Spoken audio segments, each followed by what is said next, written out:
We are just a stone's throw away from everything you need. Fast food for a quick bite, a nearby church for moments of reflection, and excellent transportation links to ensure your journey is as easy as success.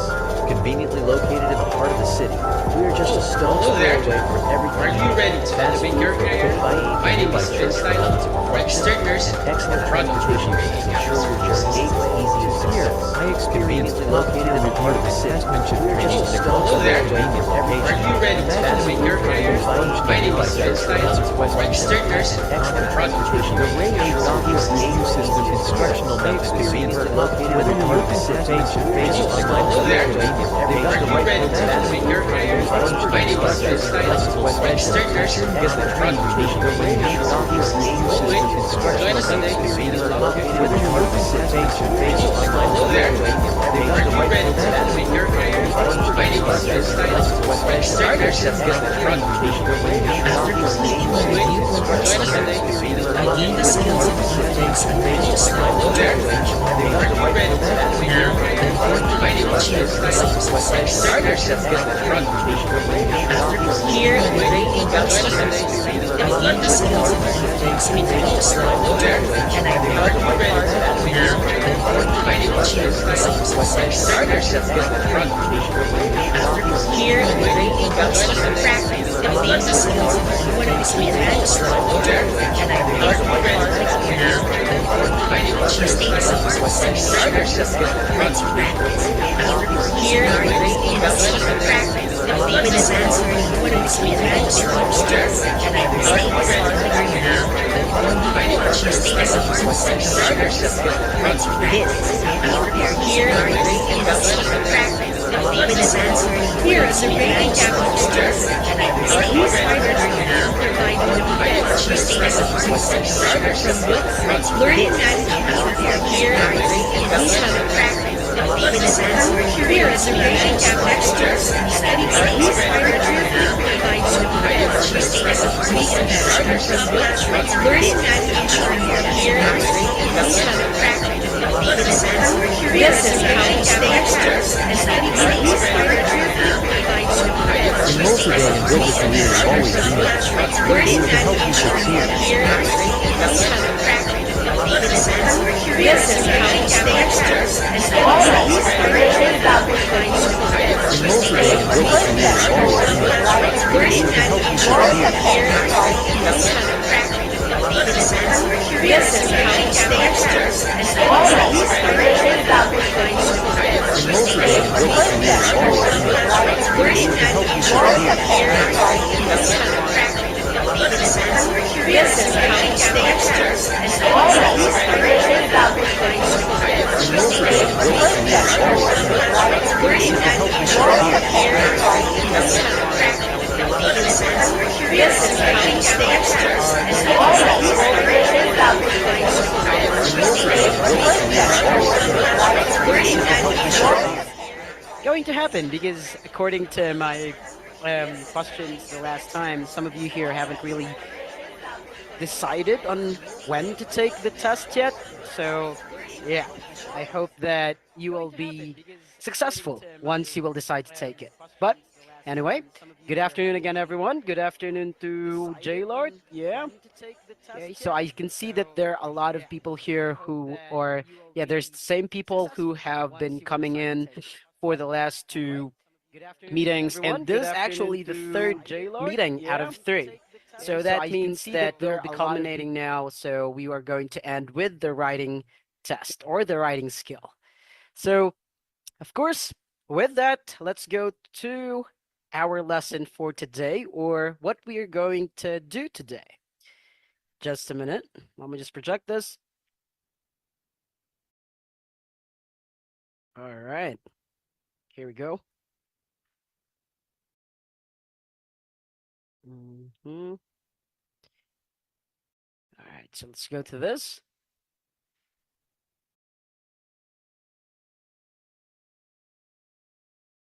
Okay.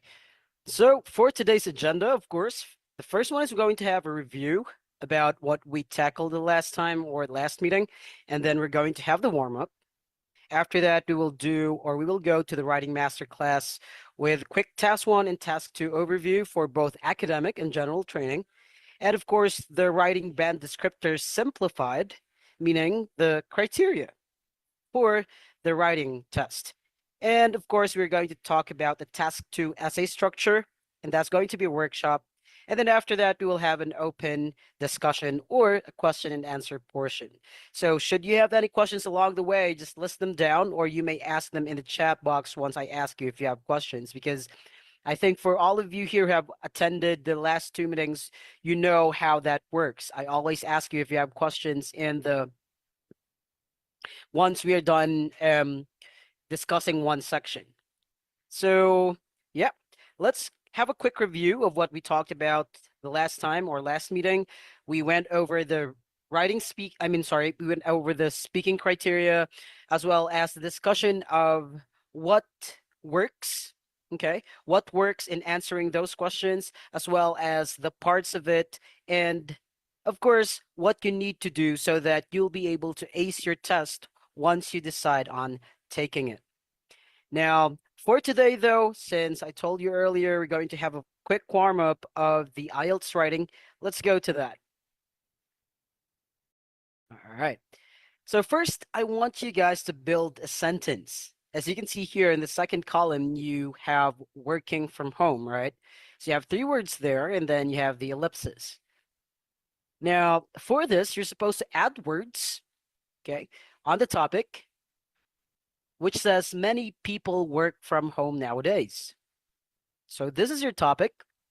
Many people work from home nowadays. Now, if you're going to add words to this, if you're going to add a word or a phrase to this, what are you going to add? But I would like you guys to suggest one at a time. Okay, so I repeat, suggest one at a time. For example, if I were to add a word to this, I would add is comfortable. Okay, so working from home is comfortable. So I added 2 words. After one person added 2 words, then the next person can add another set of words or just a word. It's up to you. So is there anyone who wants to try? Come on. So I repeat, it's based on the topic, many people work from home nowadays. With that topic in mind, what will you add here in this group of words?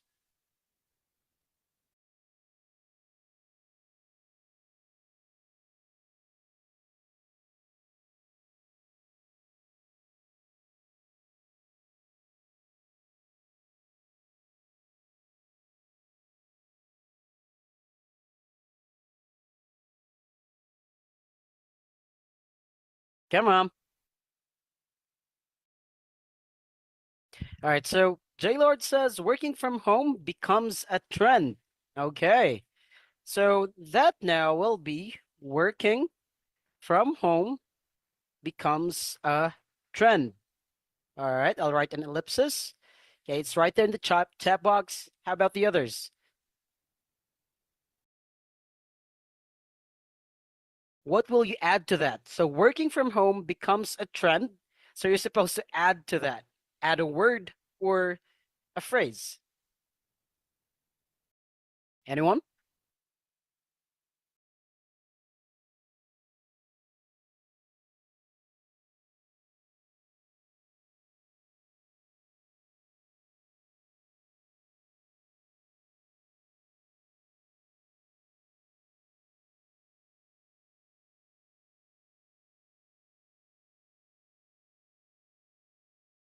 You're supposed to add that to the group of words. So if we're going to have that, or if we're going to add that there, it will be working from home becomes a trend is convenient. What do you think is missing there so that it will become grammatically correct?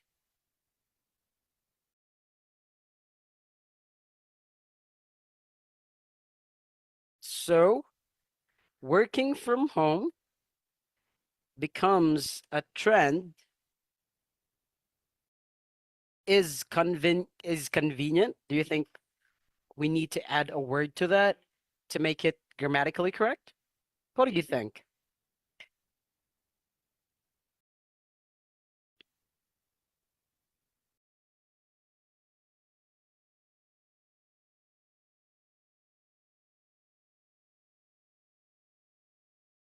All right, so it should be working from home becomes a trend and all right. So if you're going to write working from home becomes a trend and convenient, it should be writing from home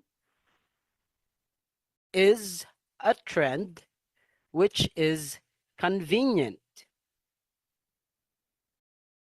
Okay. So from that, who else would add words? Come on. Working from home is a trend which is convenient. Anyone else?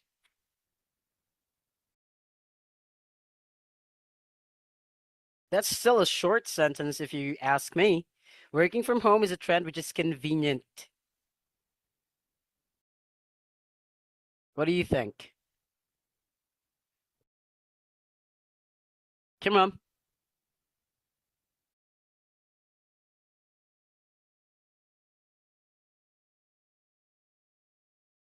All right, I'll add.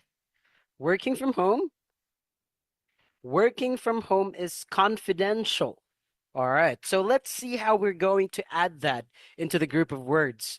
So I'm just going to copy that. I hope that you're looking at the chat box here in Zoom because that is where we are adding up the words. Okay, so just a moment. Working from home is a trend which is convenient and confidential. Okay. All right. So we have there working from home is a trend which is convenient and confidential. Hmm. What else? What else can you add to this? Please try to add something like however or but or so,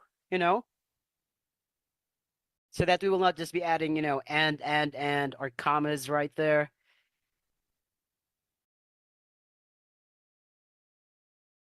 Come on.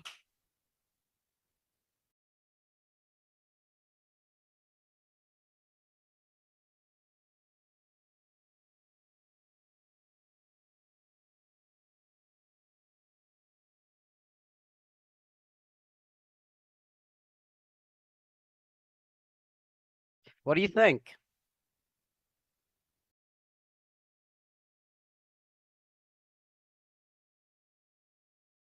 Anyone else? So from working from home, which is only 3 words, right? Okay, working from home, which is only 3 words, it became working from home becomes a trend. But then someone added is convenient. So we cannot say or we cannot write working from home becomes a trend is convenient. We cannot do that because that will not be grammatically correct, right? And so we've come to add that and said or wrote working from home is a trend which is convenient. Okay. Now, someone added working from home is confidential. Now, it will be incorrect to write working from home is a trend which is convenient is confidential. That will be incorrect. So what we did was we kind of tweaked the structure. So we wrote working from home is a trend which is convenient and confidential. Right. Now, what else do you think can we add to that so that we can make the sentence's content fuller and its structure more complex? What do you think? Come on, add some words.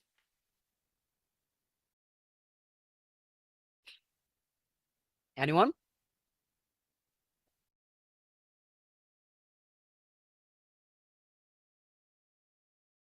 Working from home is a trend which is convenient and confidential. However, it requires time management. Okay, good. All right. So the new sentence now is working from home is a trend which is convenient and confidential. However, it requires time management. So let's write that in our, wait, just a minute. All right. Let's write that here.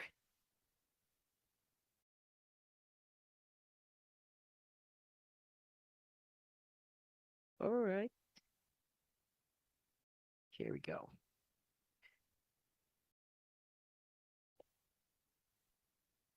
So working from home is a trend which is convenient and confidential. Confidential. However, it requires time management. Okay. All right. So based on that, working from home is a trend which is convenient and confidential. However, it requires time management. So notice how here earlier we just had three words, working from home, and then we only had ellipses, right? But right now we have what? We have two independent clauses. What do we mean when we say two independent clauses? We have one sentence or one group of words which can stand alone as a sentence, and another group of words which can stand alone as a sentence, right? So now we were able to what? Come up with a more complex type of sentence structure. All right. So based on this activity, we will see that if we're going to write a sentence from one single idea, we can do that by adding information to it, isn't it? So just one sentence or just one group of words. From that, it can become a sentence which has ideas in it. All right. How about this? Okay, so from that, all right. Oh, wait, before we go to that. Okay, so let's take a look at this. Now, since this is our topic sentence, or since this we're supposed to base our sentence on this topic, what do you think is, let's just say, what information here is something which does not support the topic sentence? Is there an information here which you think can be something which does not support what this is saying? Many people work from home nowadays. What do you think?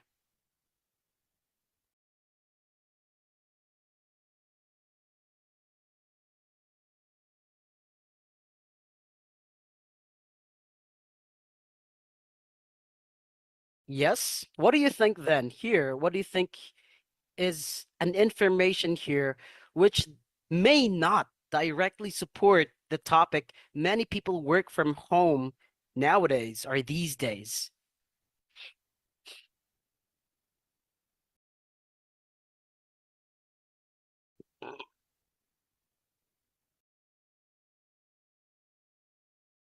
Okay, so confidential and time management. All right. I like how you guys think. All right. So first, let's go to confidential. All right. Working from home is a trend which is convenient and confidential. The first thing is confidential. It's something which does not really, which is not easily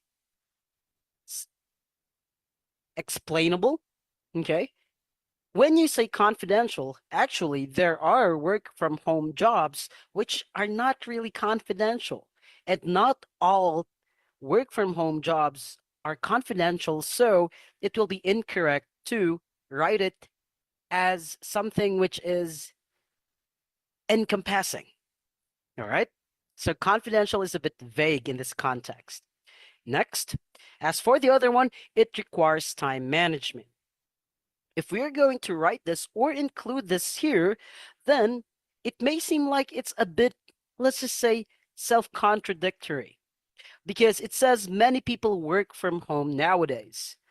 If you're going to listen to that, partly, or let's just say 60% of the time, it would make you think that, oh, okay, so work from home must be something which is positive because there are many people who do it these days, right?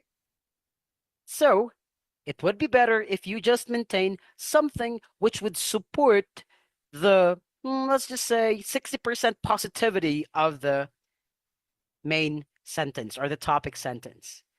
So what are we going to do? All right, let's take one from here and write it as a topic sentence here. So working from home is a trend which is convenient. And can you guys give me one positive aspect or one positive description of working from home?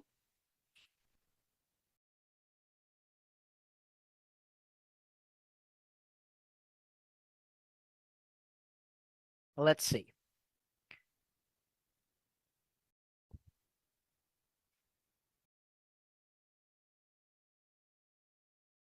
Anyone? So it's convenient accordingly.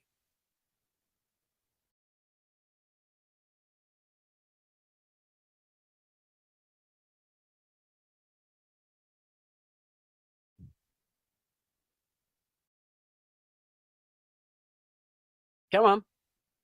Hey guys, I told you last time that you're supposed to you're supposed to give inputs because it's writing. Okay, flexible. Oh, all right. It allows people to balance their personal and professional responsibilities. Okay. Flexible and less time. Okay, nice. All right. And allows, which is convenient and flexible. Okay, so let's just go with this first, okay? Since we are now going to go to the building a paragraph. All right. So from earlier, if we go back to the activity earlier that we did, we built a sentence, okay? A meaningful sentence from just 3 words. We did that. Now, let's try building a paragraph with just one sentence, one topic sentence. So this now is our topic sentence. Working from home is a trend which is convenient and flexible. Okay.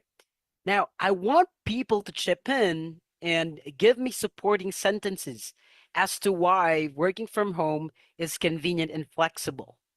Give me one sentence. Or, yeah, just give me one sentence. One person, one sentence. And then we'll work from that. Let's see how we can come up or gather your ideas and write them into one coherent sentence. Go. So I repeat, this is our topic sentence. Working from home is a trend which is convenient and flexible. From this, give me topic sentences. Come on, guys, I'll wait. We were able to do it for the first sentence, and you guys have chipped in some ideas that we can add to that. So I'll wait for what you're going to give me, and then we will write it here. Because without that, we will not be able to move forward. Come on, guys. I know you can do that.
What do you think?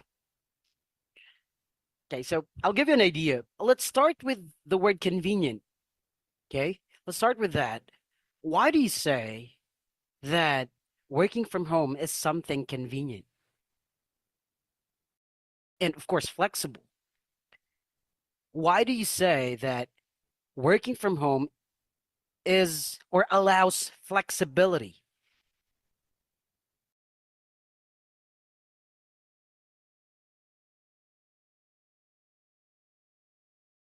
Okay, I see one answer here. Working from home is a trend. Wait, I'll just lower that there. Okay, here we go.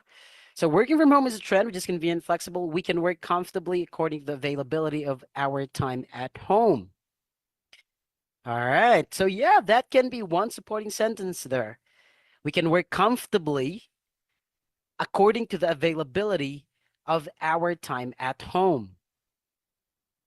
All right. So that can be both for convenience and flexibility, right? Nice one, guys. How about the others? Nice.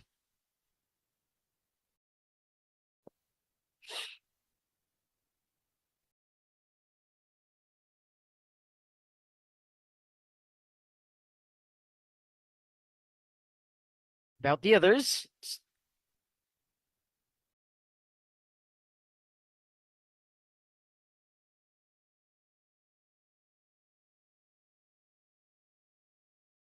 Working from home is a trend which is convenient and flexible. It serves as a way to work in easier manner and saves time and money. All right. So easier manner, a way to work in an easier manner and saves time and money, according to one. Okay, good. How about the others?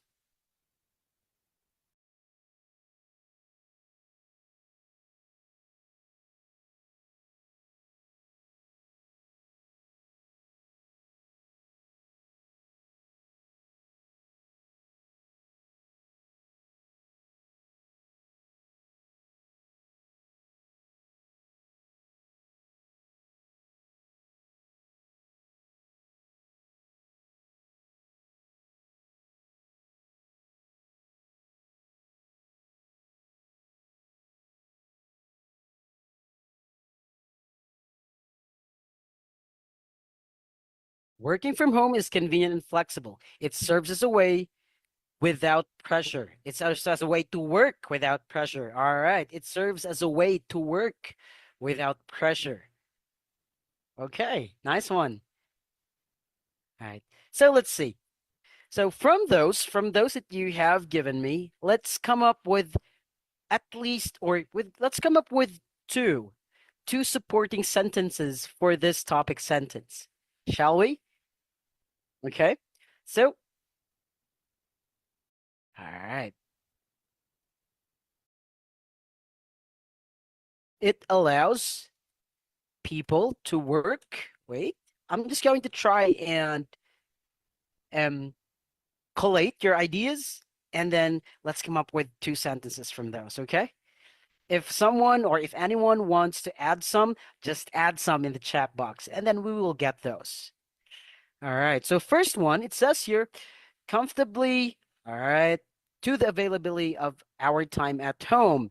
Another one says easier manner, saves time and money. And then another one says without pressure. Okay. It allows people to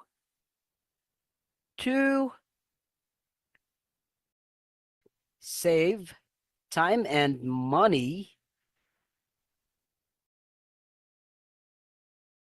and work without pressure since they do not have to travel to allot time and expenses for traveling. Okay. So first, it allows people to save time and money with and work without pressure since they do not have to allot time and expenses for traveling. All right. So that look at how those ideas were mentioned in just one sentence, right? So that's one supporting sentence right there. Okay, what else? We can say that. What else? Ah, moreover,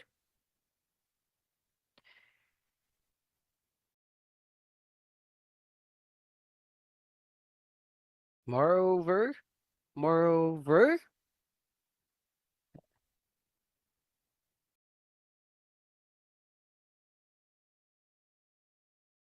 What's in the chat box again? Let me just go back to the chat box. Sorry.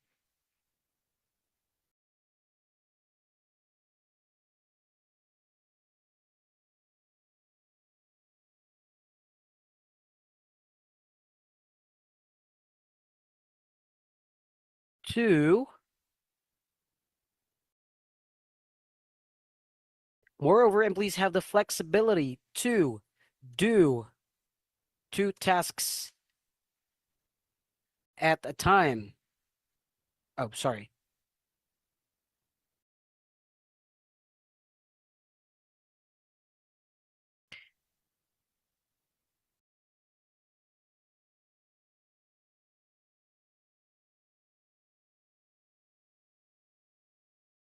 Ah,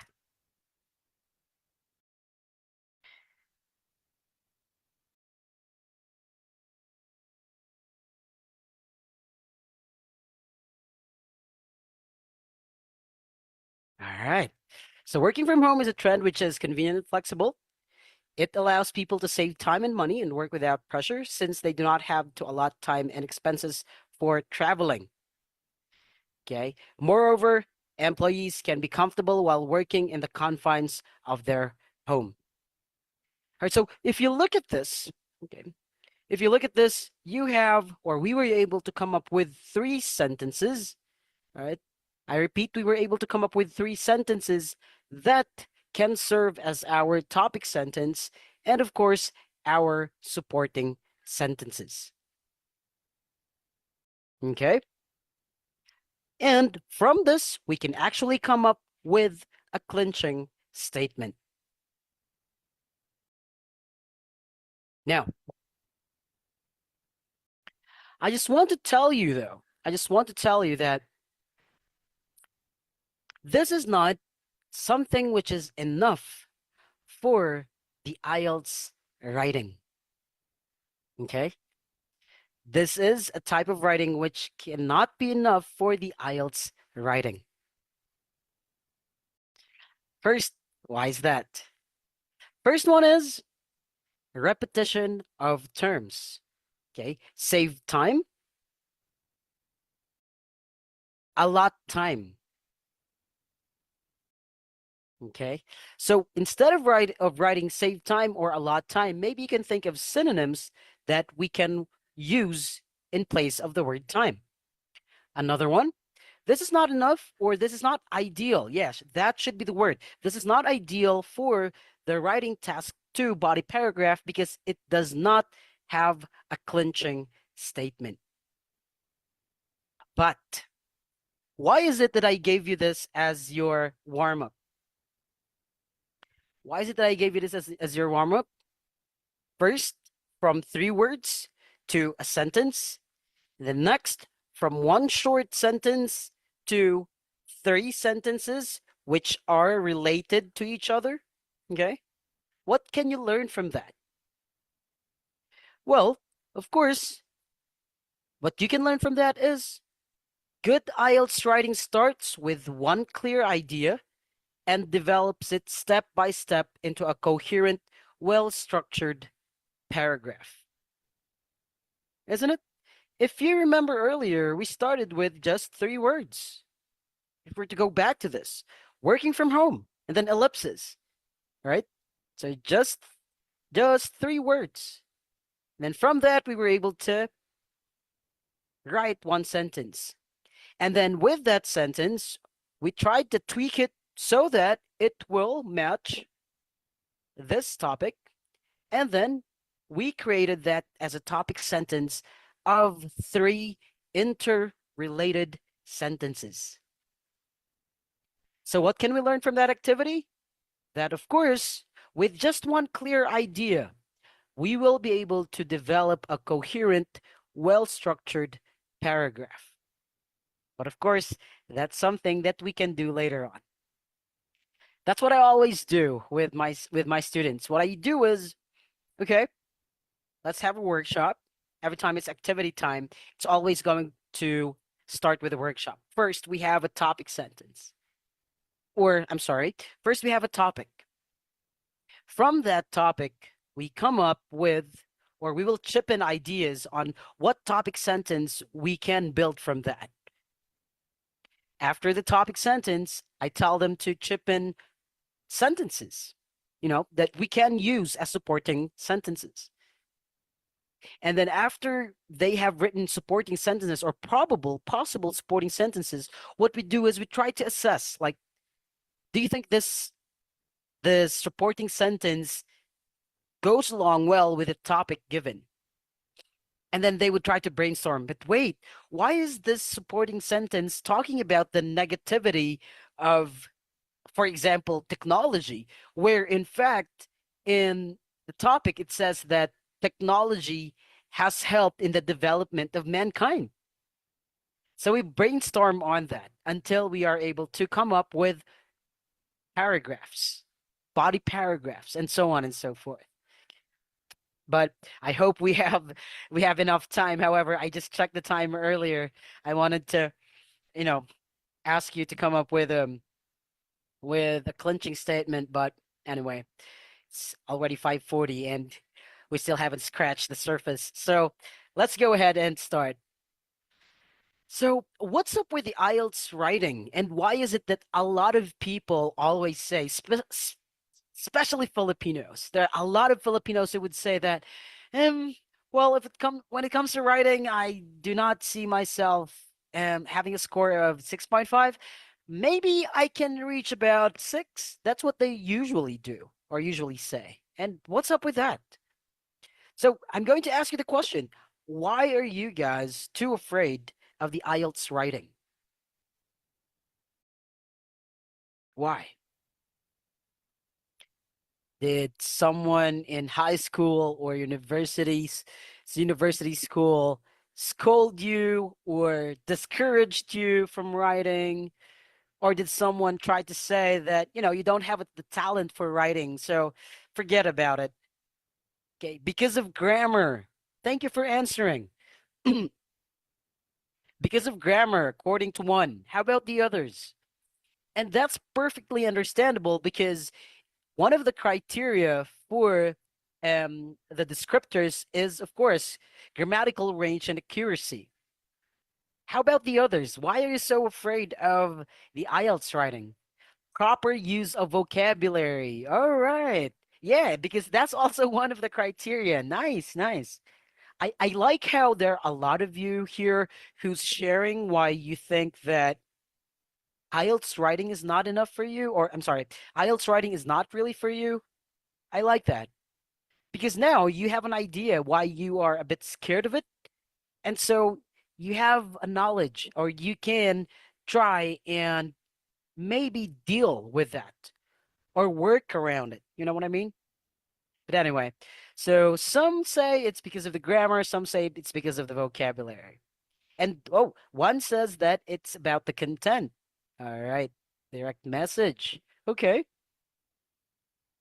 ayan. Now, let's see as to what is the most important thing to consider when we are doing the IELTS writing later on. Because more of you are more concerned with grammar and vocabulary. Okay, and same thing. I'm not fond of reading. That's why I lack vocabulary. Okay, maybe now, maybe now you know what to do. Maybe you can start reading now. If not reading, guys, just to tell you guys, reading is not just about reading from an ebook or, you know, um, the physical one. Guys, remember, Watching a movie with subtitles is considered reading. Diba? Isn't it? Watching a movie with English subtitles is considered reading. Isn't it? Right. So if you are fond of watching, why not try to, start watching movies or series that have their their subtitles. Yeah. So that's also considered reading. Okay? All right. But anyway, so going back, let's go to the discussion of the parts of the writing test. Okay? And first we have here task 1 academic and then task 1 general writing. Because remember that the differences, I should say, the differences between IELTS academic and IELTS general training, that starts with the reading test and the writing test. So for the writing parts, it will be different, or the parts will be different if you're going to take either the academic or the general one. For example, here, task 1 academic is about writing a report on a graph or a map or a chart. Wherein for task 1 general, you're supposed to write an informal or semi-formal or a formal letter. But for task 2, same thing. You're supposed to write an essay regarding a given topic. So for those of you who are going to take the academic one, that means that you would need to write a report on a graph or a map or a chart.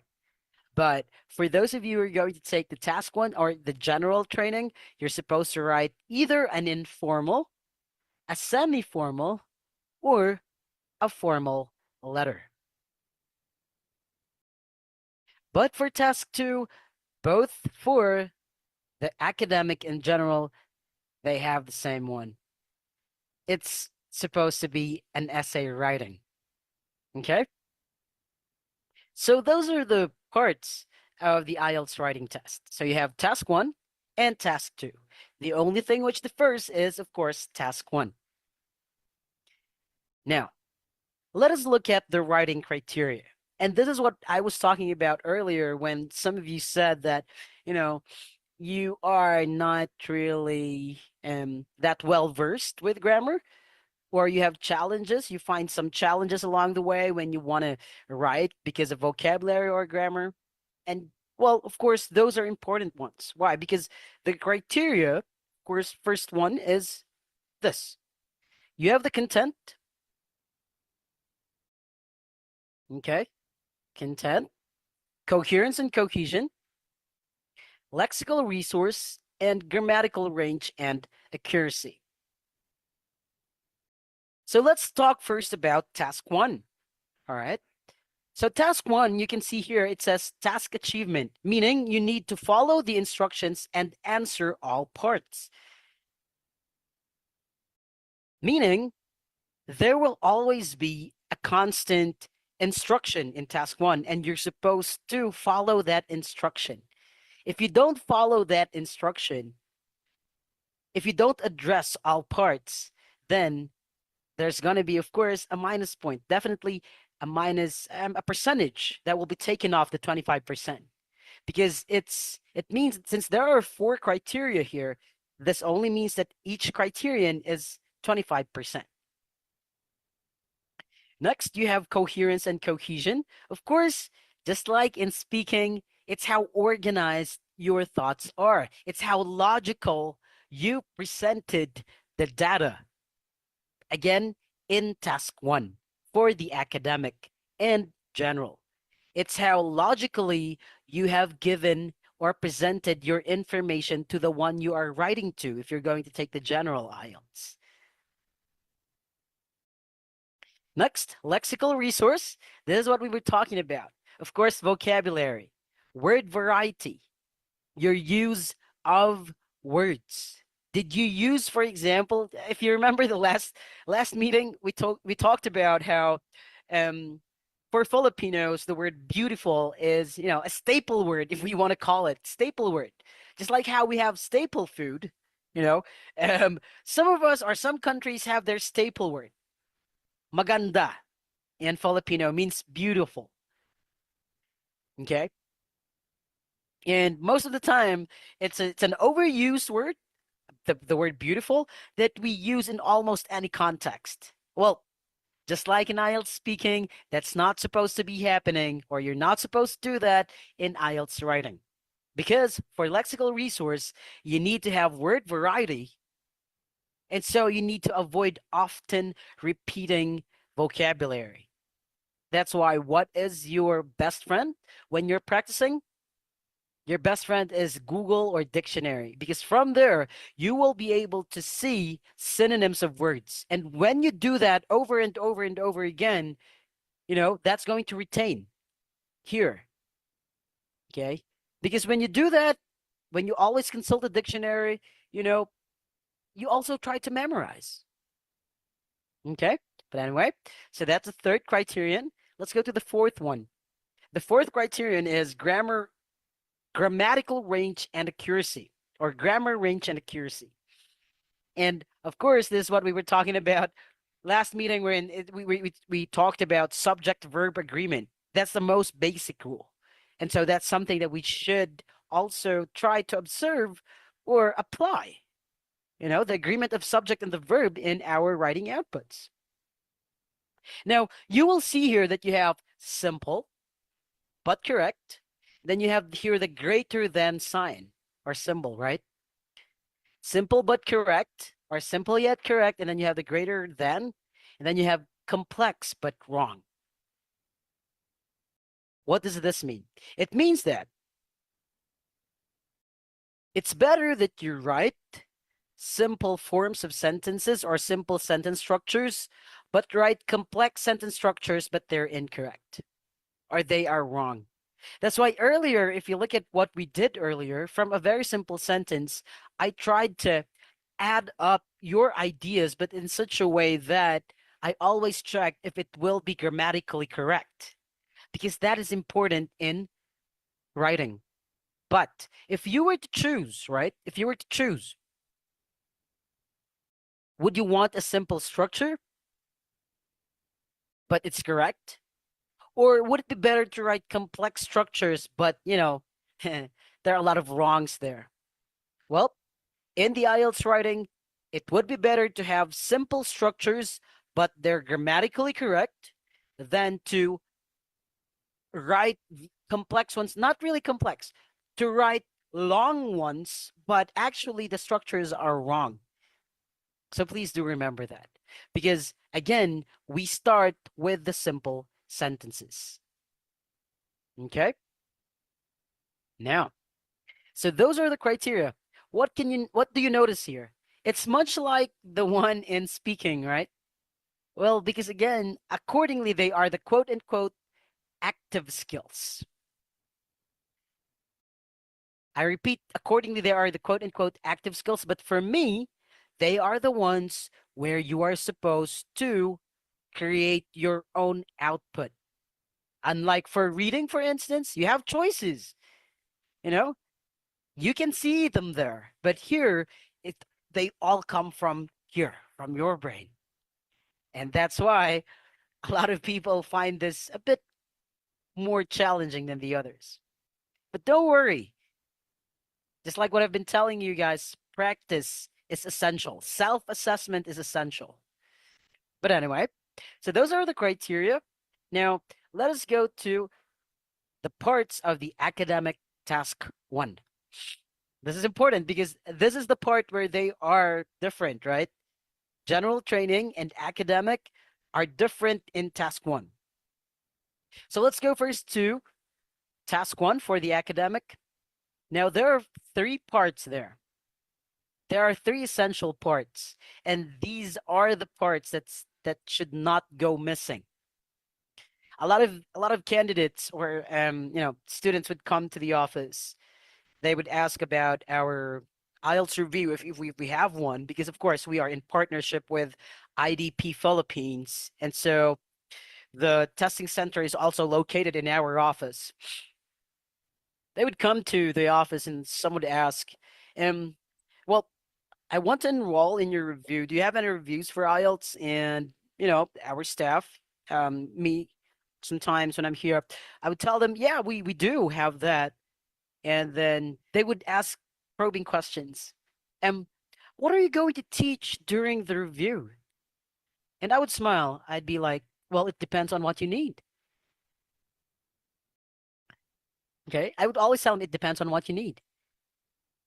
But then they proceed telling me that, well, I know what I need because I already took the test. And I would I would be the one to probe further. I would ask them, okay, so you took the test and what was your score? They would say, I took the test twice and I only reached 6.5 as my score. Hmm. And then from that, I asked them, did you enroll in a review center? Did you review and so on? And they would say, yeah. And then I would ask, in both cases? Some would say yes in both cases. Some would say in one instance. But then I would always ask them, okay, so if you're going to enroll, we need to talk about those things first because I would need to troubleshoot. Why is it that you already took the test twice and you only got 6.5 in writing? Because some of them their target is 7, some of them their target is 8. It depends, just like what we talked about in the previous sessions. For example, if you want to be an English teacher in New Zealand, then it would be 8. If you want to be a nursing student in Canada, there are universities who would require you to get at least 7 for the writing. And going back to my story, so I would always probe like what happened, what did you review when you were in another review center? What did you do there? And some of them would always ask me like, or would always tell me that, well, we talked about subject verb agreement, sure. We also talked about the vocabulary that we need in task 1, and we also talked about body paragraphs and so on. Oh, okay. Yeah. I think those are what you need.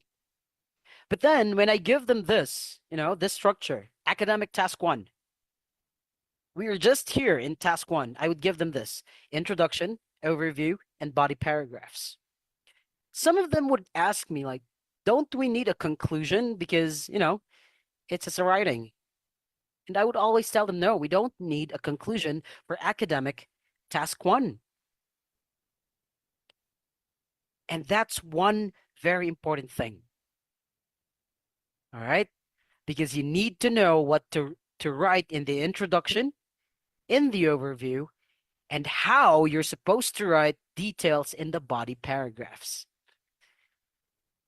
Now, I'm giving you a very simple structure of academic task 1. You need to have an introduction, you need to have an overview, and a body paragraphs. Introduction, of course, tell what the graph is about, or write what the graph is about. What is that? Of course, the what, where, and when. You might be asking me, JC, what are you talking about when you say what, where, and when? If you're going to look at task 1 of the academic writing, there will always be the 3.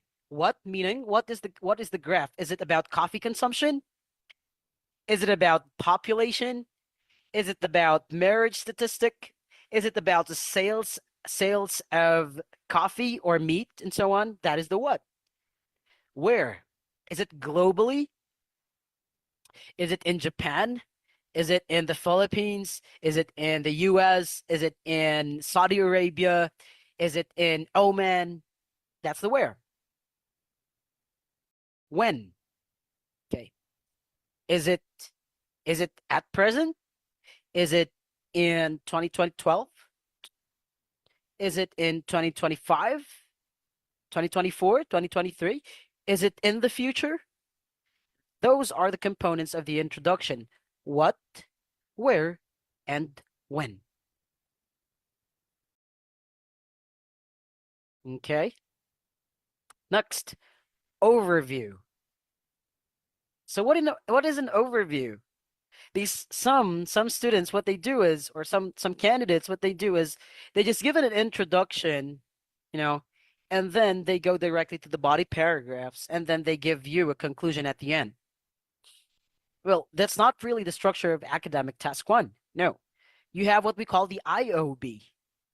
If an essay has an IBC task, IELTS writing academic or IELTS academic writing task one has the IOB, introduction, overview, and body paragraphs. What is an overview?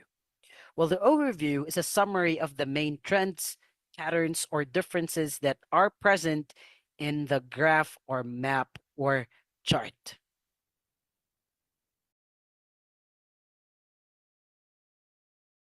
Now, remember that the overview is a very important part of your output in task one for the academic. Without it, your score will not be higher than 6.5. And of course, if there are some lapses on the other parts, it will go lower to 6. And recurrent lapses, it will even go lower. But notice how, again, I said when I said that if you don't have an overview for academic task one, then your score for task one does not have a chance of reaching 6.5. I mean, of reaching more than 6.5. So it's a salient part of task one output. So again, summary of the main trends, patterns, or differences. Here, you are not supposed to write details because what? Guess what? The details should belong in the body paragraphs. And remember, you are not only supposed to enumerate. This is the mistake of a lot of candidates. They just enumerate in the body paragraphs. So they get the data, they say that, all right, Philippines consumed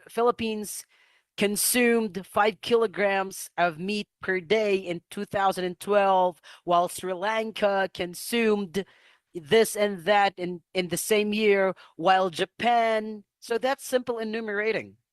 That's a no-no in academic task one. Because remember, you're supposed to logically present specific data, you need to compare, and you need to give significant figures.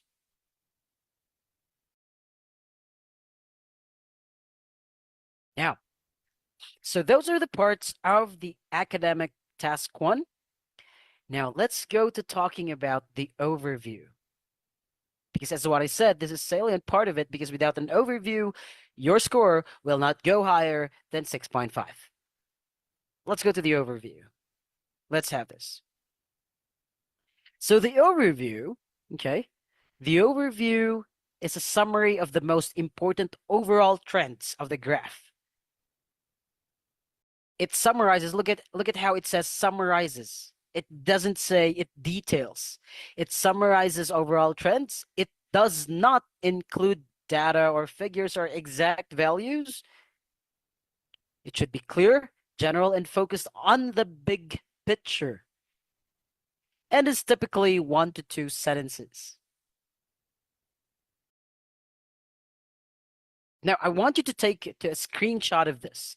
Take a screenshot of this because in the next slides, we are going to try and give an overview to graphs. Okay? All right. So take a screenshot of this. This will be your guiding note. Okay? All right. Done taking an SS. All right. Now, so that will be your guide. And let's go to a sample task one. All right, here. So as you can see here, by the way, this should be composting, not compositing. That's a typographical error right there. It should be composting, not compositing. All right. So as you can see here, this is an example of our writing task one. This is an example of a writing task one graph. Oh, by the way, why don't we take a look at a sample. Wait. Ah, here we go. Let's look at a sample. Ah, here it is. So this is, look at this. This is an example of mm, an instruction, a description and an instruction for writing task one. So in writing task one, you will always be given a description of the graph. Okay. So this looks like your introduction. So the only thing that you need to do for the introduction, if you remember, because it needs what, where, when, is to, go ahead, paraphrase this. Okay. But going back. So that is a constant thing. Another constant thing is this.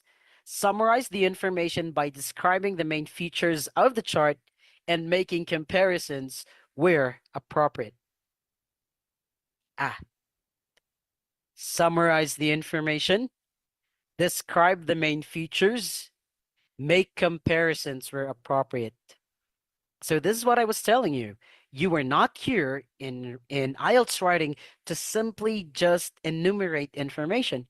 No, summarize the information, describe the main features, and make comparisons where appropriate.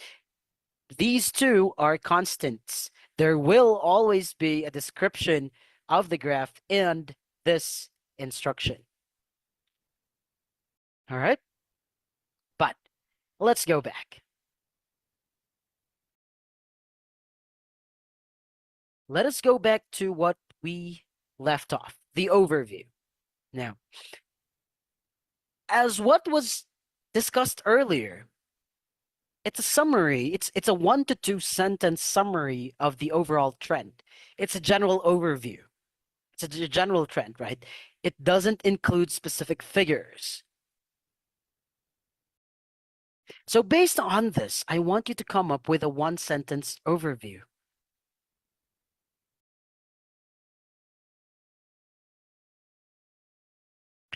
Based on this, I want you to come up with a 1 sentence overview about a general trend that you can or that you can observe here.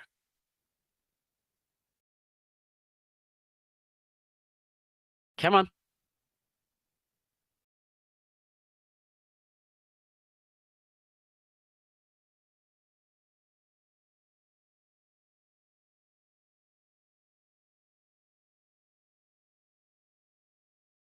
Write your answer in the chat box. Go.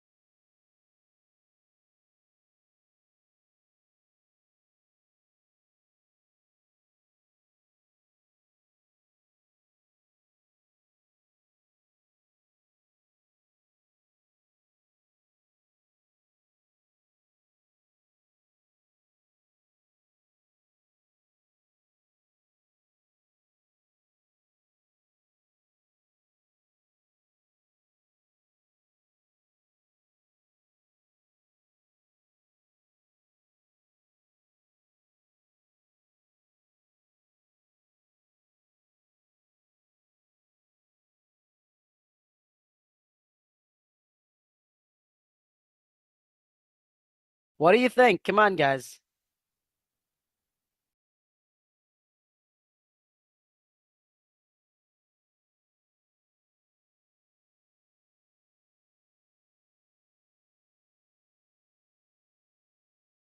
What do you think, guys? What can be an overview for this?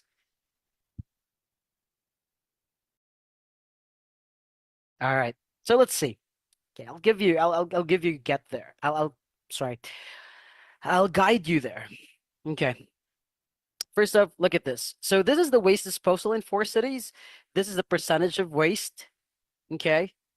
This is the percentage of waste in this particular type of waste disposal. So yellow is for landfill, right? Incineration is the red one. Recycling is the blue one, and composting is the green one. So based on this, can you give me one description which encompasses all four cities and all four, yeah, all four cities?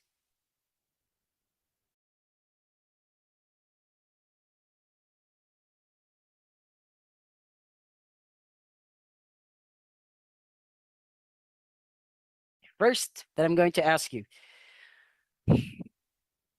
do they prefer the same disposal method?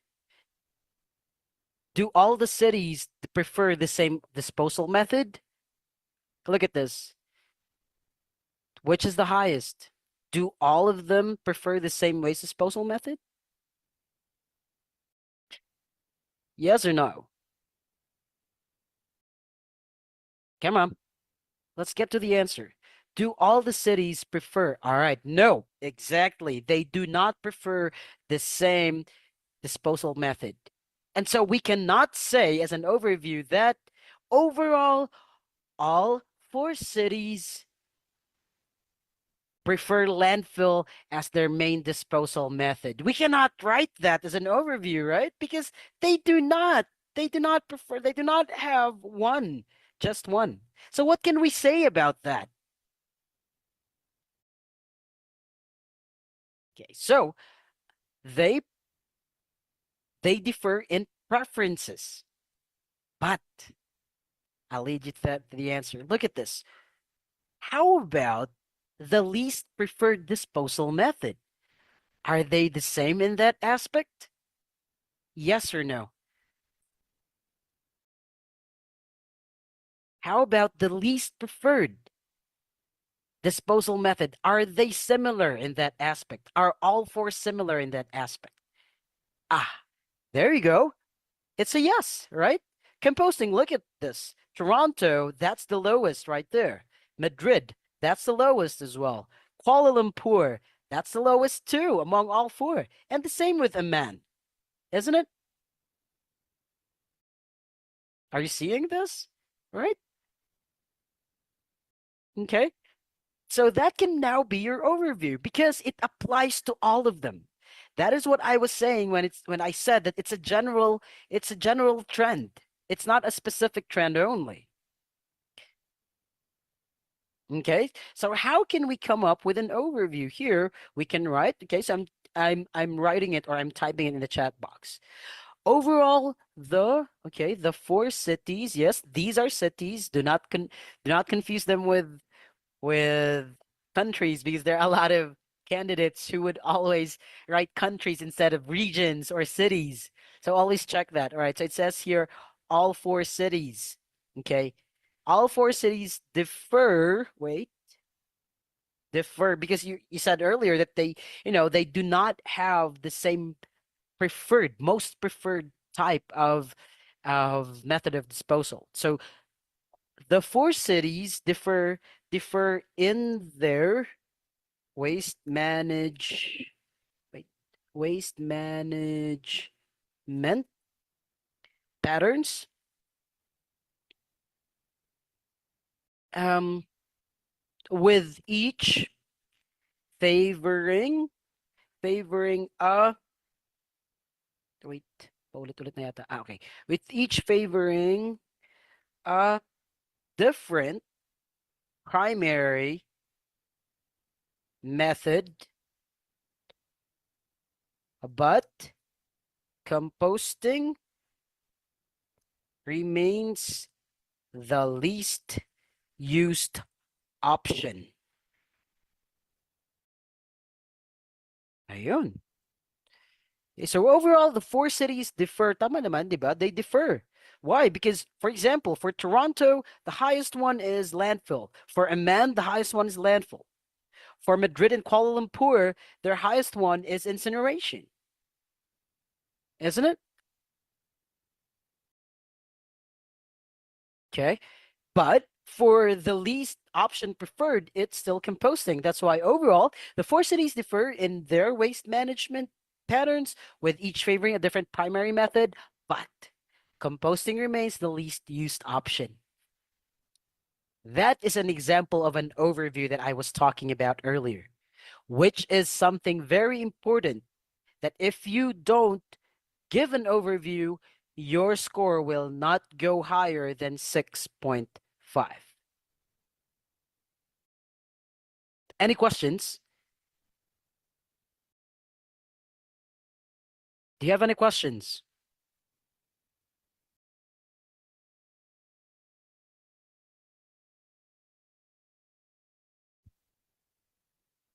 Nada? If you don't have questions, then let's go to the next one. All right, how about this? So you can see here it says sales by year. The blue one is for Mac, which means that the blue line is for the Mac sales. The red one is for iPod, which means that the red line is for iPod. And of course, the green one is for iPhone. So these lines represent the sales of these units per year. Now, going back to what we were talking about earlier, please write an overview for this. Let's see what you got. Remember, I focused on this specifically because a lot of candidates find this difficult. And some even do not know that this is a salient part of it. They think that, for task 1 it's going to be IBC, introduction, body and conclusion, but nope. That's not the case. So, let's see what you got. Go. Give an overview for this.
All right, let's see.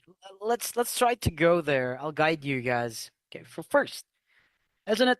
When we talk about overview, mm, it's a summary of the most common, um, or most obvious comparison. So based on this, what can you see? What do you see? Okay, I'll give you one. I'll give you a hint.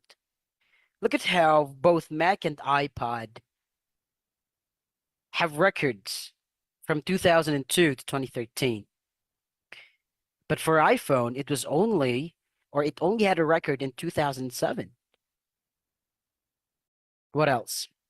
Look at how Mac and iPod, remained at the lower part of this. So they did not go, or they didn't even reach 60 million units of sales. But for iPhone, that's a different thing because with just how many years? Like, um, one, one, two, three, four. In its fourth year of being out in the market, it already surpassed both Mac and iPod. You know? So that's one consideration. All right. Now I see here one overview. It says here, overall, the three items differ in their market prices, which is favoring different brands. Okay. So, well, all right. So yes, they differ. They differ maybe not really in market prices, because if you're going to say market price, the price is not included here. So that may be an incorrect information or an unjustified information, which should not be, or which should, yeah, which should not be present in your output in writing task one. And information is not there, should not be written. And you talked about prices. Well, it's not really the price that we're talking about here. It's the sales. How many million units were sold? That is what it's talking about, not really about the price. So I don't think that we can really use that. But nice try. I think you know what it means when I said trend. It's just that it's not the price that we're talking about here, but you know what it means when I said the overview. You know what an overview is. How about the others? Come on, try it.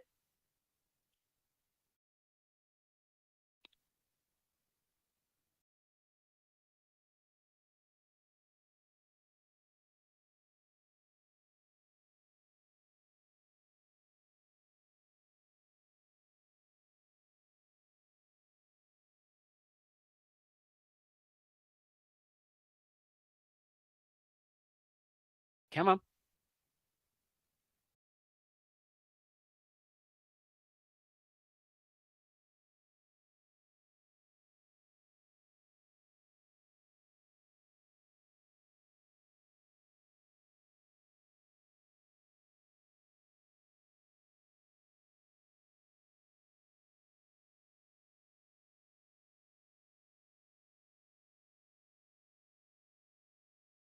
Wala na. Okay.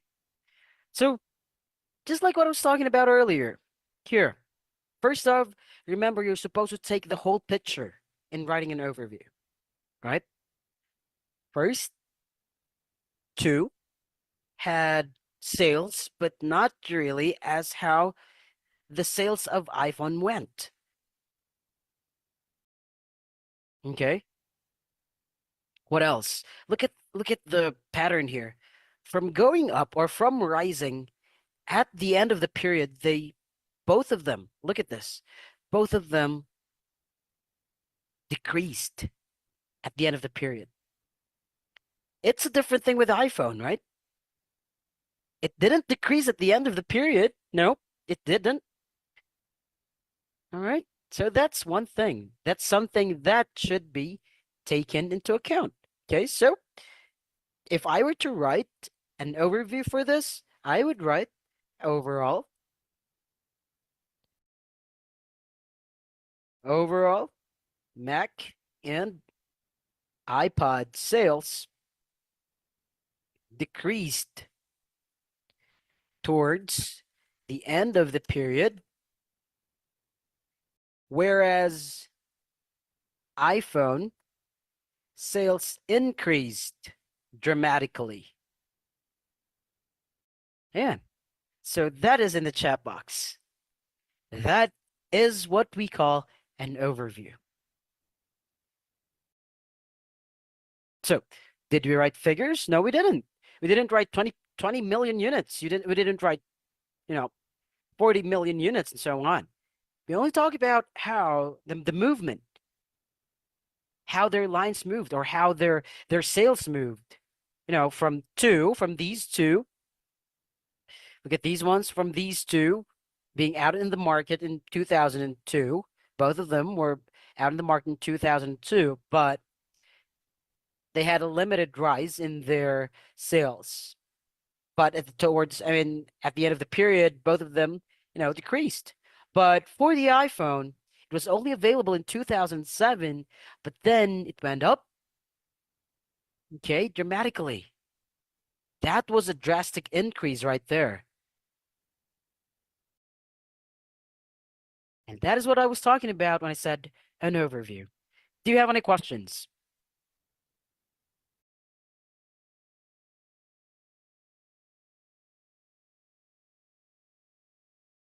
Well, I wish that we had more time so that we can have more exercises for this. But, well, okay. But remember, in the academic task one, the overview is very important. In the actual test, there will always be the task one. Because remember, in the actual test, there will just be one task one and one task two. But remember that in task one, you are not only supposed to write an overview, there still is the introduction, the overview, and the body paragraphs. But there will only be just one graph. I mean, not one graph, one test for task one. Okay? So there, but please don't get me wrong. There are times when there will be three graphs or two graphs or four graphs in task one.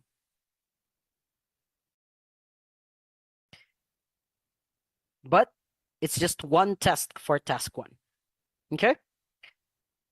Yep, no problem. So that is for the academic task one and the most important part of it. What do the numbers on the left side indicate, sir? These are the millions of units sold.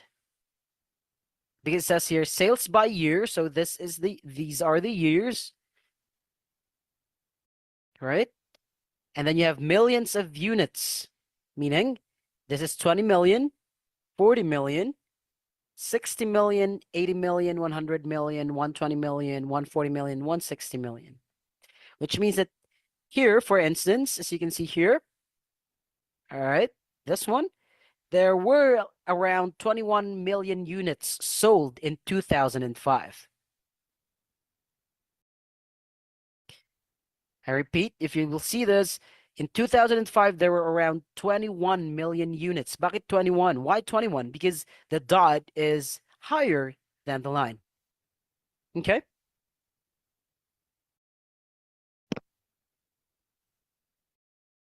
There you go. Ah, and don't forget, it's very important that you analyze what it is.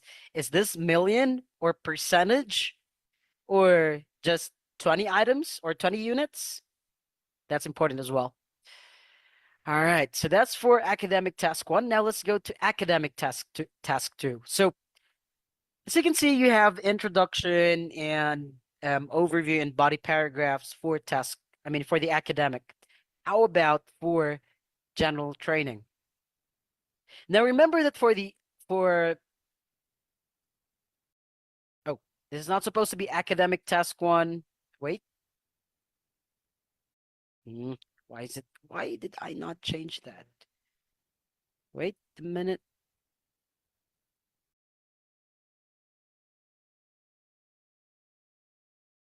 Okay, here we go. Yep.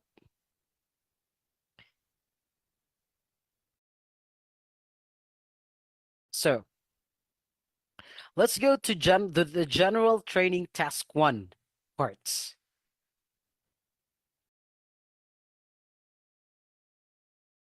Okay. So for the general training task one parts, it's very different from, of course, from academic task one, because for the general training, you're supposed to write a letter, isn't it? You're supposed to write a letter to someone based on a given task. Now, for the parts, you have the opening or the salutation. What is the opening or salutation? Any guess? What is that part? What is found there? This is a letter. Any guess? Opening or salutation?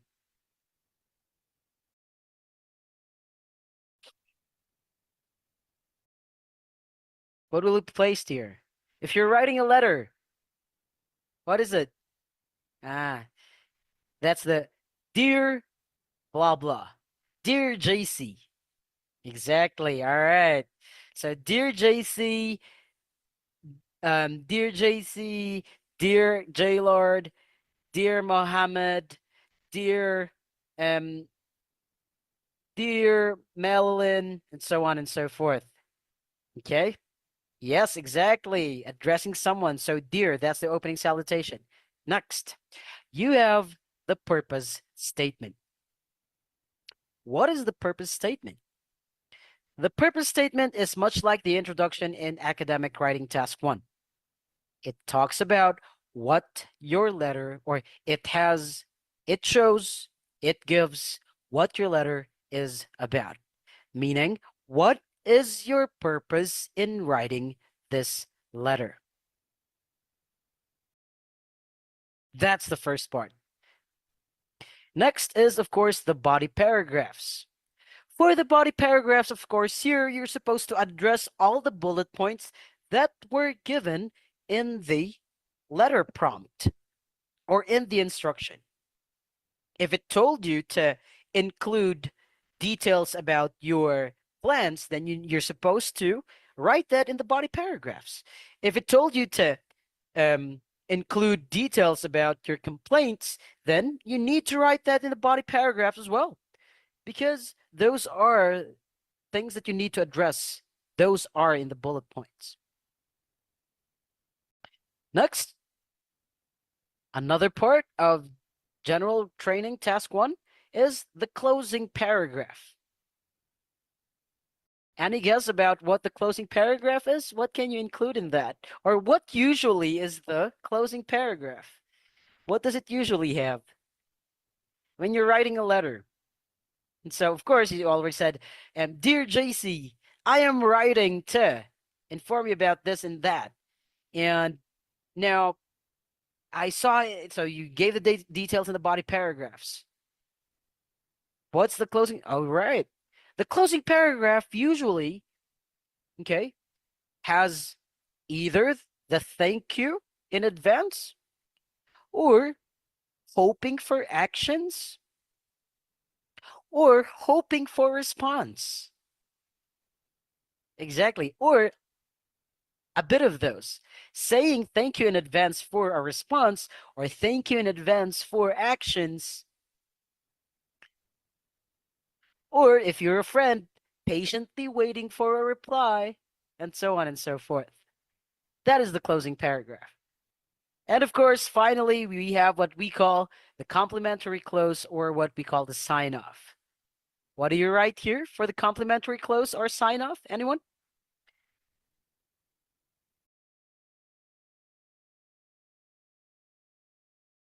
What do you usually write here? Or give me an example of what you write in the complimentary close. All right, nice one, Kenneth.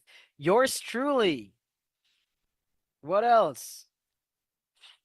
So, according to Kenneth, yours truly. Yes, that is one example of what you write in the complimentary close. Yours faithfully by Muhammad. Yes, that's right. How about the others? Yeah, so yours truly, yours faithfully. But I guess you know what I'm talking about now. Sincerely.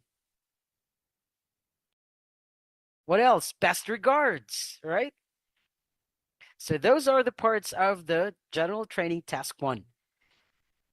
Now, JC, what if I missed one part here? Would that be taken against my score? Yes. Yes, it will be taken against your score. So all of these parts are important. Okay? All of these parts are important. But the most important one is to know whether you are writing a formal, a semi-formal, or an informal letter. Because based on that, that's how you're going to tailor all of these parts. Well, for the opening salutation, that will always remain the same. For the purpose statement, though, that may change based on the tone may change based on whether you're writing a formal, an informal, or a semi-formal letter. The same with these ones, closing paragraph and complimentary or sign off. All right.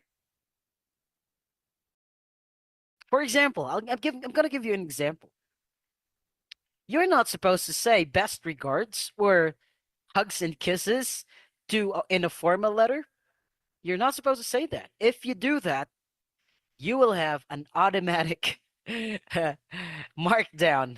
A percentage will be taken away. Okay? That's why I was telling you guys that you need to know first. Am I writing, or are you writing a personal or an informal letter, a semi-formal one, or a formal one? Because based on that, the tone of these parts will change. Well, except of course for the opening salutation, because it's always going to be dear blank. But even that will change. You're not going to say dear my friend to a colleague that you're asking favor if he or she can be your reference. You cannot say dear my friend, right? Ah, but anyway, so let's go to purpose statement, because I know that there are a lot of you who would, who are mind boggled because of purpose statement. Like, what are you talking about when you say purpose statement? I know the closing paragraph. I say thank you and looking forward to your action, or looking forward to your response. I know the complimentary close. You say yours truly or sincerely. I know the body paragraph because, that's where you explain. I know the opening salutation because that's where you say dear you, or dear Mr. Salman, and so on. How about the purpose statement? Well, the purpose statement, if in the academic you have an overview, here the purpose statement is much like an overview, but it actually explains why you are writing the letter. As simple as that. It explains why you are writing the letter. It tells the reader your reason for writing.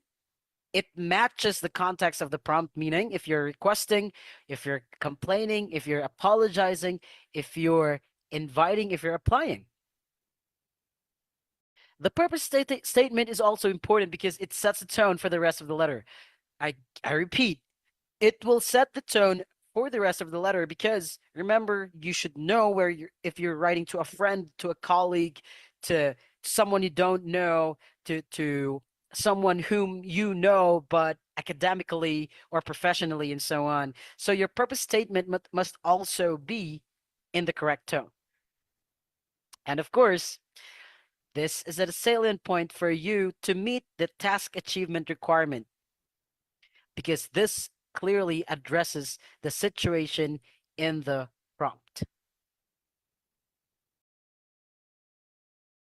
Okay, so let's see. So let's just say that this is your prompt, letter prompt. So you and your family are planning to spend a weekend at Seaside Hotel. Now you're supposed to write a letter to the hotel making the arrangements. In your letter, let them know when you will be arriving and leaving, what type of rooms you would like, ask them how much the weekend will cost, and inquire about activities and places of interest near the hotel. If this were your prompt, what will be your purpose statement, which is the first part of your letter, right after, of course, the part where you're going to read them. So what will be your purpose statement if this were your essay prompt? Or no, not sorry, not essay prompt, letter prompt. I'll wait for your answer in the chat box. What will be your purpose statement? What will be the sentence for this? Because the purpose statement is usually 1 to 2 sentences only, just like the overview. So write one purpose statement for this. Go.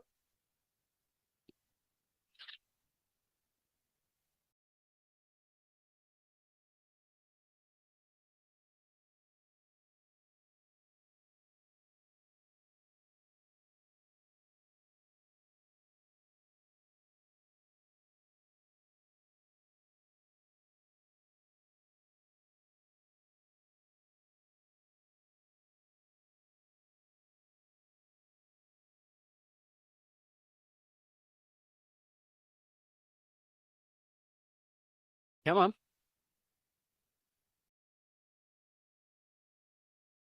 What will be your purpose statement if this is the essay prompt?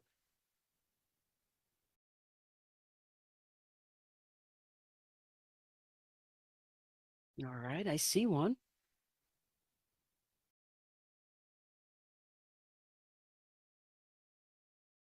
One, okay. And what will that be?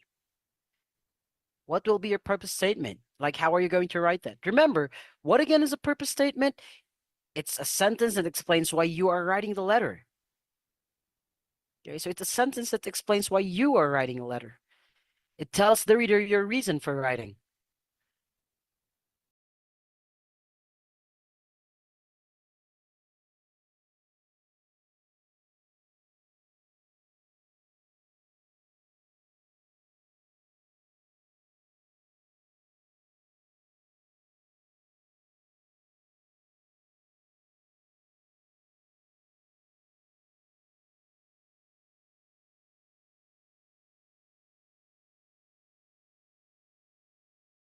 Okay.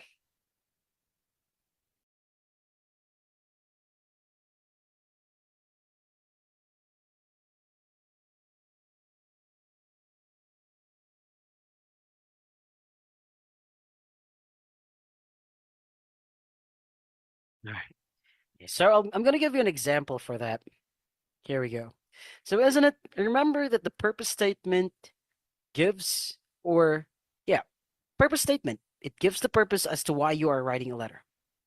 Okay. I'll give you an example. I am writing to, okay, what is there? It says, all right, now I can see something. So someone here wrote, I would like to inquire about the room accommodations in your hotel as we are planning for a week of vacation. All right. That's a very straightforward one. Okay. What you can do there, good one though, good one, but very straightforward. Remember, since you don't know the person, what is this? This is a formal letter. So I am writing to inquire about blah, blah, blah. Okay. So I'm writing to inquire about, and then write those. But the thing here is you only talked about room accommodations.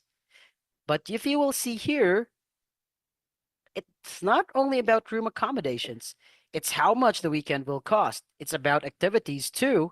So it's just like an overview I told you. Asking or saying that you're going to inquire about the room accommodations is very specific.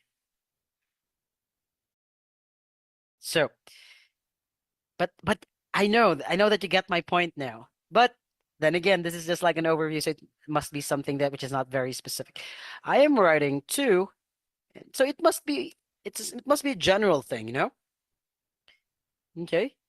Make arrangements for a weekend stay at your seaside hotel. All right, so could you guys just give me a minute, please? But I'm going to send you this.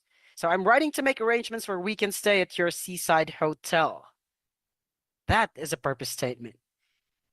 Could you give me 1 minute, please? I'm just going to give something to someone. Just a minute, thank you.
So I'm back. So as I was saying, this is an example of a purpose statement. All right. I am writing to make arrangements for a weekend stay at your seaside hotel. Just like the overview, it doesn't have specific details to it, isn't it? I told you earlier for the overview for academic task one, you're not supposed to write specific figures. The same with in the purpose statement of the general general training.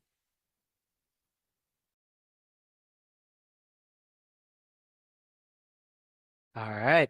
Now I can see here, I would be very grateful if you could make arrangements for my family for a weekend stay at your seaside hotel. All right. Here's the thing, guys. Do not forget to always write, okay? I'd be very grateful if you could make arrangements for my family for a weekend stay at your seaside hotel. All right, that's good too.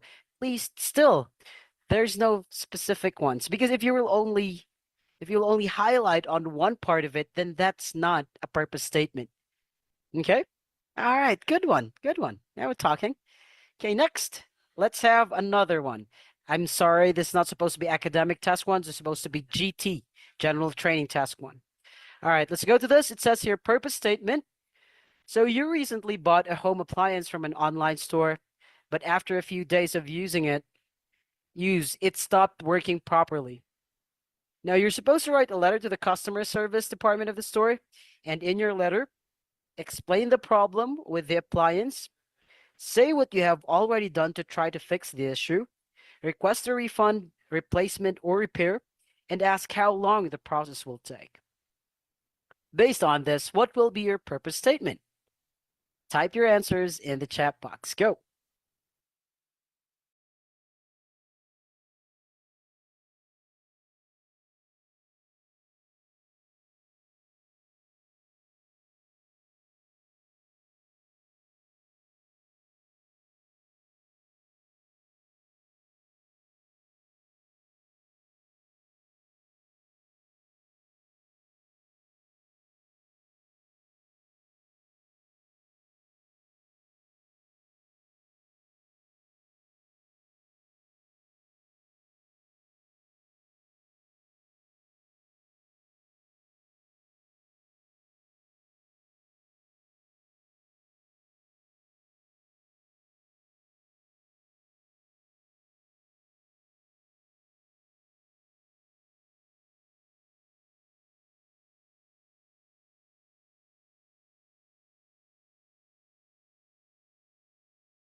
Come on, let's see what you got.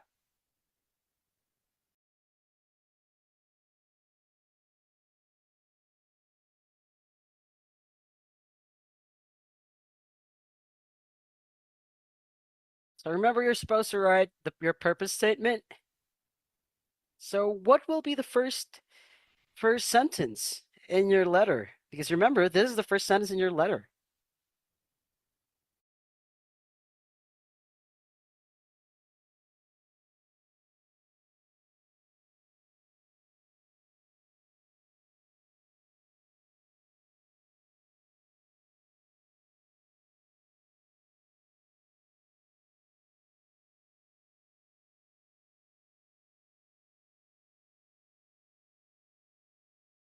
Come on, guys.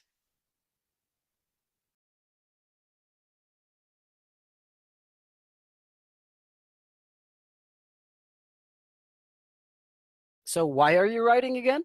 To what? Why are you writing? Explain a problem, right? About what? A home appliance. That what? That you purchased, isn't it? Diba? It's as simple as that. Okay? So I am writing to inform you that the appliance I bought from you is just stopped working for a few weeks of using it. All right. So yeah, there. That's a purpose. But remember, you're not supposed to give specifics just like that. Few weeks after using it. Because remember, it says here a few days.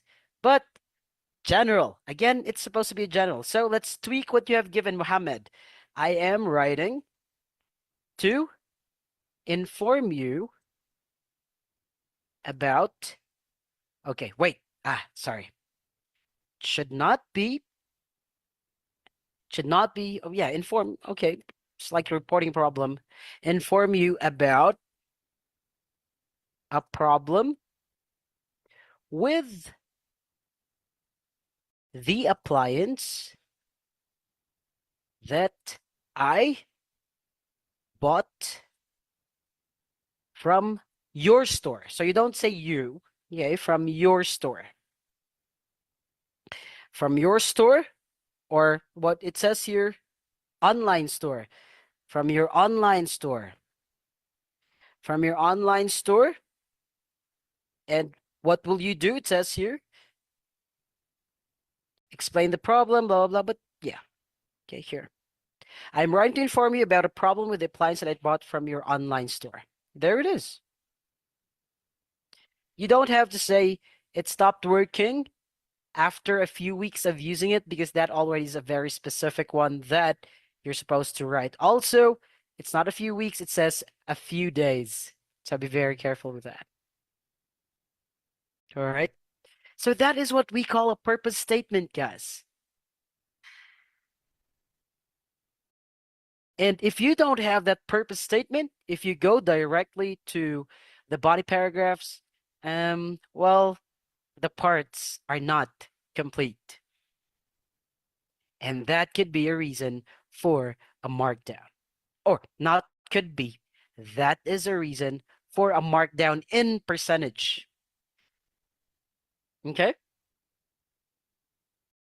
So just like in academic task 1, you have an overview. In general training task 1, you have what we call a purpose statement.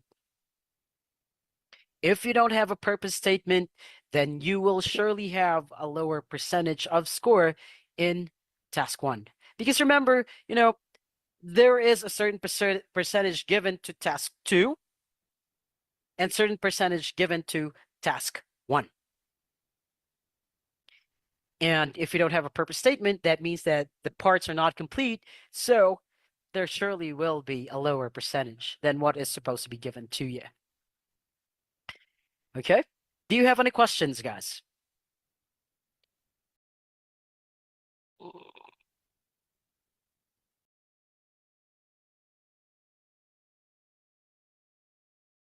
Any questions?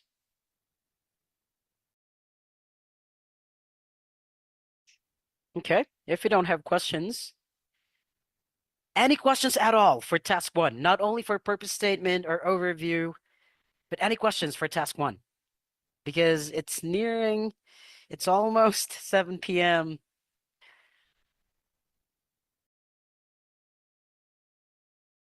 No questions? Then let's go to task 2. Well, as much as I want to go to an in-depth discussion of this, okay, here, there's a question. It says here, so one is asking, does that apply to all kinds of letter, formal or not? Yes, it does. It does apply to any kinds of letter. If it's if it's an informal type of letter, then that's where you can say, hi, hello, how have you been? And then you're right, I haven't really written because of this and that, but I want to tell you about my weekend, or I want to tell you about the year I had, or I want to tell you about my plans in going there so that you can help me. There. So informal, again, informal, you could say hi, hello, or I apologize for not writing any sooner, but here I am. I want to tell you about my plans once I go there to Canada. There. So that applies. Okay? All right. Now we go to task 2. Because just like what I said, both in academic and general training, the parts are, yeah, the task and the parts are pretty much the same. So both for general and academic, you know, they will both tell you to write an essay, but they will give you an essay prompt. So what are the parts of the task 2? This is what I was telling you about earlier when I said IBC, right? So you have here the introduction. Right? You have here the introduction. Of course, the introduction it gives a background. It paraphrases the question or the situation, and it states your position. Only if the question requires it. Meaning, do you agree or disagree? Do you think that the advantages are heavier than the disadvantages? Do you agree with one argument or the other argument? And so on. Next is, of course, we have what we call the body paragraphs. Look at how here I have 2. Because, again, in the IELTS writing, you need to have 2 to 3 body paragraphs.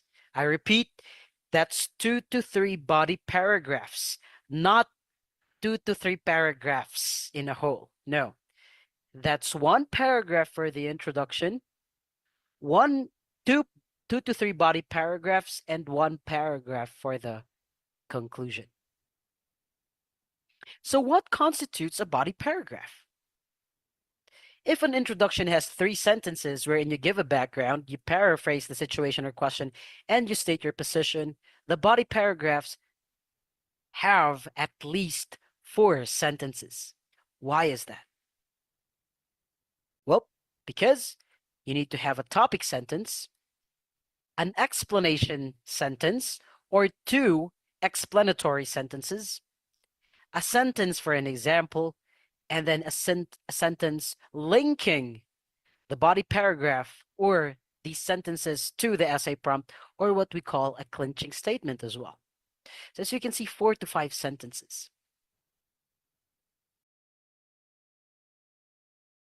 So that is for the body paragraphs. And of course, lastly, finally, the conclusion.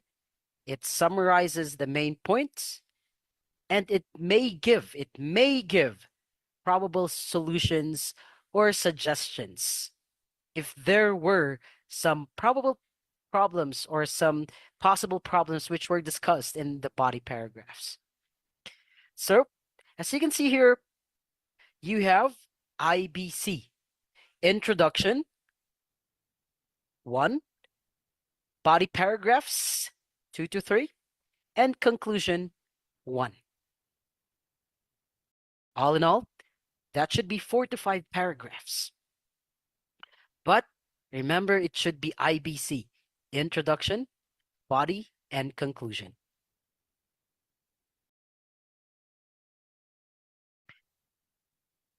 Now, as much as I want to come up or to discuss the workshop for this, it's already 6:58, but let's see if we have more sessions in the future. If we have more info sessions in the future, let's hope that this is something that we will be able to discuss in those times. But anyway, right? This was supposed to be that was supposed to be the workshop because of the task response. Because if you have task achievement for task 1, we have what we call task response in task 2. Task response would say or would entail that you address everything that this requires you. For example, if it says discuss both these views and give your own opinion, you're supposed to discuss both views in the body paragraphs and give your own opinion.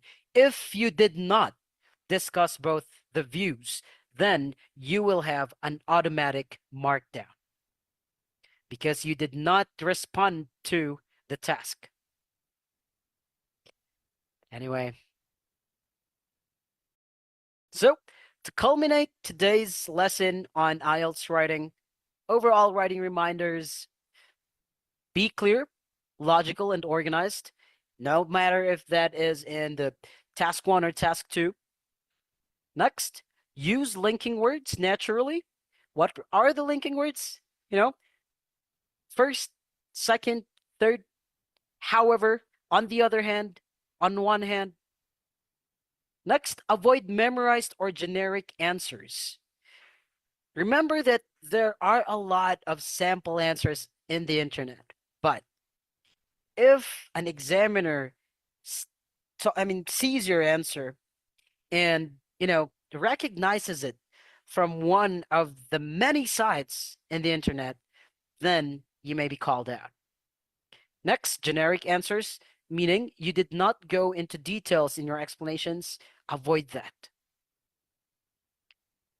Fourth one, keep grammar simple but accurate. If you remember earlier, under grammatical range and accuracy, simple one, simple grammar and structure is better, or that is greater than having a complex one but wrong. And practice the timing, 20 minutes for task one and 40 minutes for task two. Why? Why do we spend, a lesser amount? Okay. Why do we spend a lesser amount in task one of minutes, or fewer minutes in task one? Well, that is because task one has a lower percentage as compared to task two when it comes to scoring. So I repeat, why do we allot fewer minutes for task one? Because task one has a lower percentage in the scoring. Task two has a higher one. Okay. And finally, do not forget that IELTS writing is a trainable skill. It's not a talent. That's why if you remember earlier, I asked you why there are a lot of you who are, who find writing challenging, or why you are terrified of it. I asked you if maybe someone discouraged you and so on. And you talked about all these things wherein, vocabulary and grammar, so on. Well, those are skills that you can actually acquire. Just like what we talked about earlier.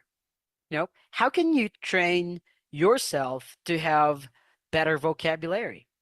If you're not fond of reading books or ebooks, then watch movies in English and watch them with subtitles so that you will be seeing, or you will be reading what they are saying. Two skills, actually, if you're going to do that: reading and listening, isn't it? And third skill, you will be able to acquire vocabulary. So I repeat, writing is a trainable skill. It's not a talent. So all challenges can be overcome. All challenges for writing can be overcome because, again, it's a trainable skill. It's not a talent. All right? So it's not like when you're singing that, when you don't have the talent in singing, well, yes, you can you can have the correct tune and so on, but well, singing is more of a talent than a skill. You can have the correct tune but not really have the voice. But in writing, in speaking, these are skills. All right? So that or this is the last day of a 3-day session for the IELTS, and I hope that you guys learned something from us here. All right, and there's one question there. Sir, do you have a free mock test on December 22? Wait, what is December 22? Let me check what day that is. Yeah, that's a Monday. Yep, there is a free mock test here at the office on December 22. So you need to register with IDP. Well, it depends. You can come in the morning or in the afternoon, but first register with IDP and they will give you a time slot. Okay, and you can come here to the office and do the mock test. All right, that's a free mock test. Ah, wait, let me just give you Wait, here it is. Let me just give you the email address that you can, or it may not really be the email address. Okay, here we go. IELTS IDP education. Here we go. Here, go to this link and then message them for a Monday mock test. No matter where you are, no matter where you are, you can register for a Monday mock test, even if you're not from Baguio. Okay, so you tell them, can I register for the free Monday mock test? And then they will give you steps on how you can do that. But of course, if you are located in an area where there is not an IDP IELTS laboratory, then you would need to maybe come or go to another office for that. Okay? For example, in Manila, if you're located in Makati, near Makati, then you can go to Makati for the Monday mock tests. Okay. So, but register first through that Facebook account, and they will surely accommodate you. All right. If you want a mock test, and yeah, if you want more mock tests to see if you are ready or not for a specific score, then you may also contact us, but that will be paid. That will be paid for a very minimal amount, but you will give you everything that you need, meaning feedback for especially for writing and speaking. That is, a lot of people would always come to the office for that mock test for listening, I mean sorry, for speaking and writing. Okay? But when it comes to the mock test for IDP, you can register with them. But if you want more specific guide for your speaking and writing, especially before you take the test to see if you will be able to get the specific band scores, then you can message our pages for Ray A Gapus review system and we will accommodate you. It's for a very minimal fee. It depends on how many skills you need. Okay? Of course, if there are more skills, if it's all the four skills, it will be higher. But if it's only for the IELTS speaking and for the IELTS writing, it's only for 500. That's it. And we will give you all the feedback. We will give you everything that you need to do so that you can pass. So, for example, you come to the office or you come to the mock test. All right. It may be online or on site. All right. It may be online or on site. Then you can do that. So have the mock test, and then we will show you what areas you need to improve on, what your score is in that mock test, and what's your probability? How many days do you need for this? What skill do you need? How many days? We will give all of that. That's it. If you're going to have the listening, reading, writing, and speaking, that will be for only a 750. And then we will also give you feedback. What skills do you need? Since these are the areas that you missed in the listening and reading. For example, if you missed, for example, fill in the blanks, there are skills that you need for that. If you missed more for, let's say, matching headings, there are skills that you need for that, and so on and so forth. So yeah, just message us or IDP, and there are free mock tests, there are paid ones for a very low price, and we'll give you that. Okay? I'll be the paid ones. Yeah, sure, sure. Yeah, sure. From where are you, by the way? Since you said that you will be visiting Baguio. From Isabela. Oh, that's a very far one. That's a very far place. Okay. All right. When are you going to take the test, though?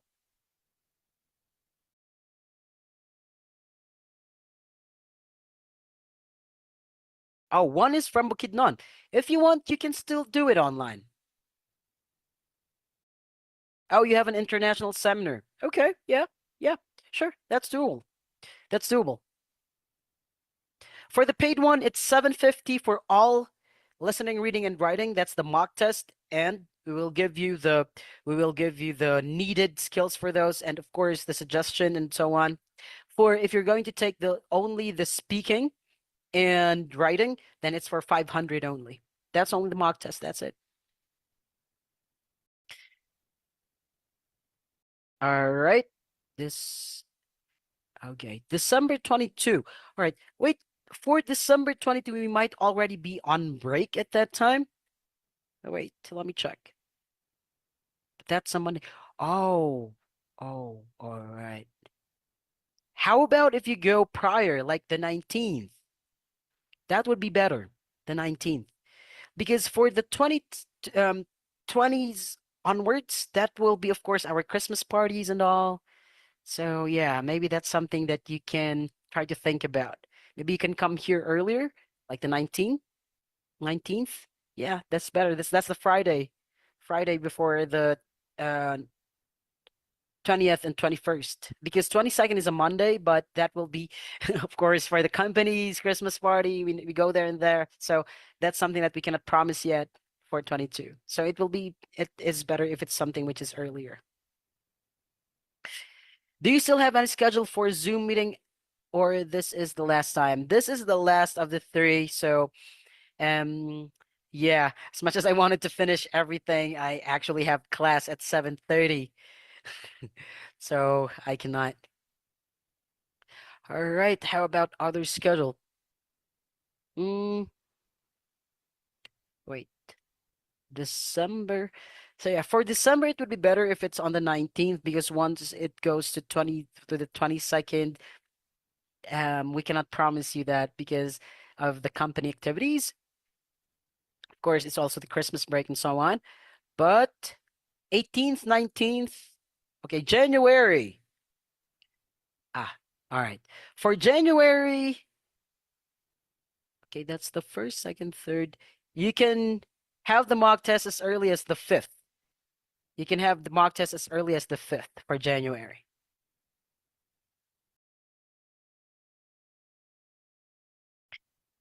Yes, no problem. So I hope that you guys remember everything that you have learned here. If you've picked up something, maybe a very small detail or a big one, do not forget those, because every detail counts, or every skill counts. Okay? And please do not stop practicing. Always practice, even if you're alone. Remember what I told you. For example, for speaking, record yourself. Listen to yourself. Wait, uh, was there something that I missed here? How about the grammatical range and accuracy? How about my pronunciation here? Was it good? All right. So those are things that you can do. Plus, if you go online, there are a lot of materials right there. Okay, if you go online, there are a lot of materials right there. You can practice. All right. And if you need our help, feel free to message us in any Facebook account, Ray A Gapless Review System. Just type that in. You'll be able to see a lot out there, because we have offices all over the Philippines, so you can do that. All right. But that's it for now, guys. It was nice meeting you all, and you enjoy the rest of your day. Good night for now. Bye bye for now, guys.